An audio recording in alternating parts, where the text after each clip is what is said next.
So Radical 2, an irrational duo. See, goddamn yes! Ever since you and the shade of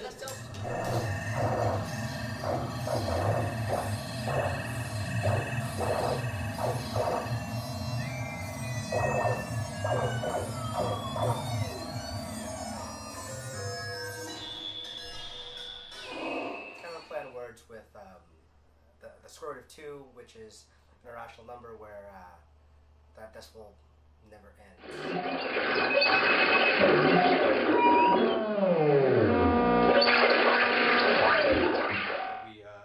We first started playing music together out at, we met in the DMA program at Stony Brook University as percussionists. So we first started playing the music together and kind of, bonded over the music of Xenakis and Cage and Harrison Bird-Whistle, and kind of all these classic percussion duos and quartets and sextets. It wasn't obvious in the beginning that Dennis focusing on experimental theater music and me as some electrical engineering student that now plays percussion, that we would come together and combine these aspects to do this very new thing, but still as percussionists. mindless sensitivity in a self-first manner.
So one way we integrate this idea of theater into our work is sometimes just using our voice, and that can be done a lot of different ways. The voice can be an extension of the instrument.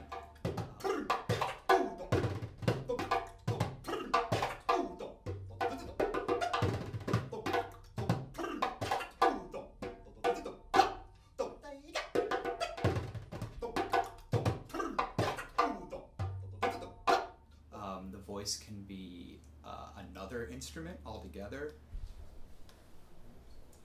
Our hero is a traveling salesman.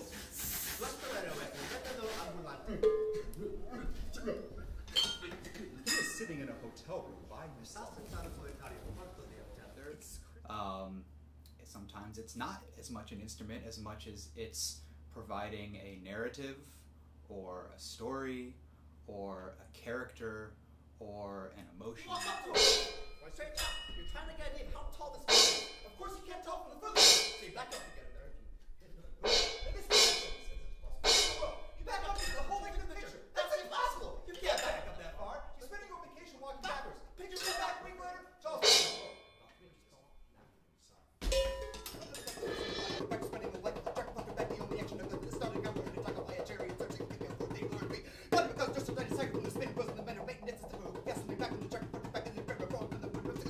And the other idea would be to use physical gesture. To sometimes it can augment the sound, it can accompany the sound, sometimes it is the sound itself, sometimes there is no sound and it's just purely an action.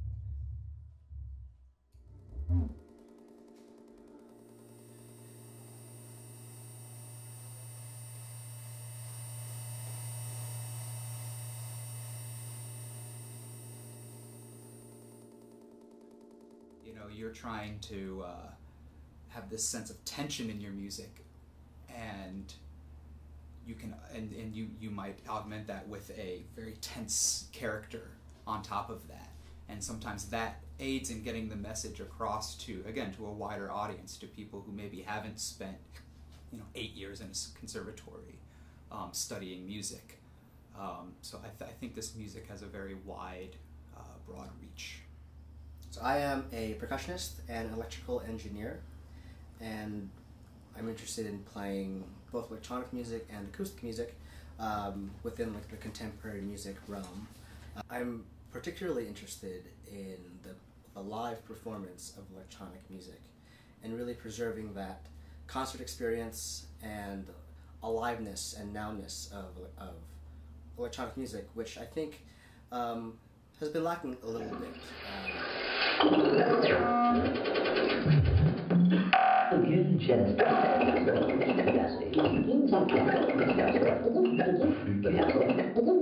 The capsule has reached.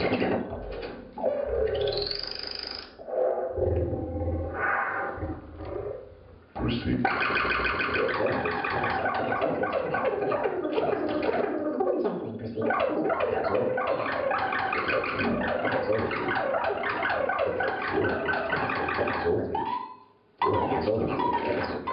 The way that I try to achieve that is by designing musical instruments using electronics.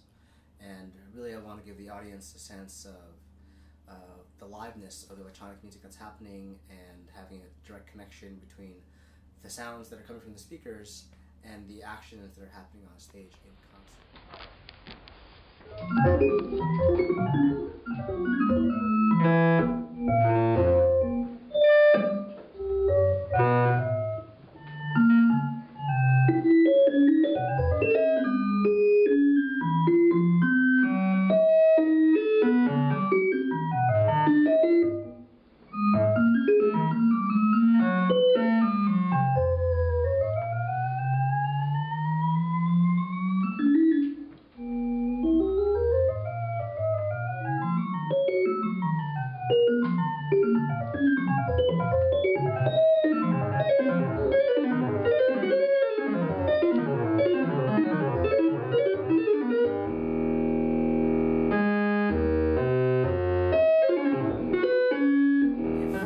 Sounds are tightly coupled with this control that this musician has over this instrument, then there's really a sense of engagement and connection and aliveness in the performance. It's evident to the audience because they can see that the person has intention. They don't have to exactly understand how it works, but they can really sense that this person is creating this music right now and it's not pre-programmed. I think one of the big ideas is we want to be able to kind of have this very broad reach and not be, painted into one corner, into a classical percussion duo or an electronic improvised music duo or a crazy performance art duo, but to really to be all those things, and therefore, as I said, reached out to as many types of venues as possible, and in doing so reach as many people and as many different kinds of people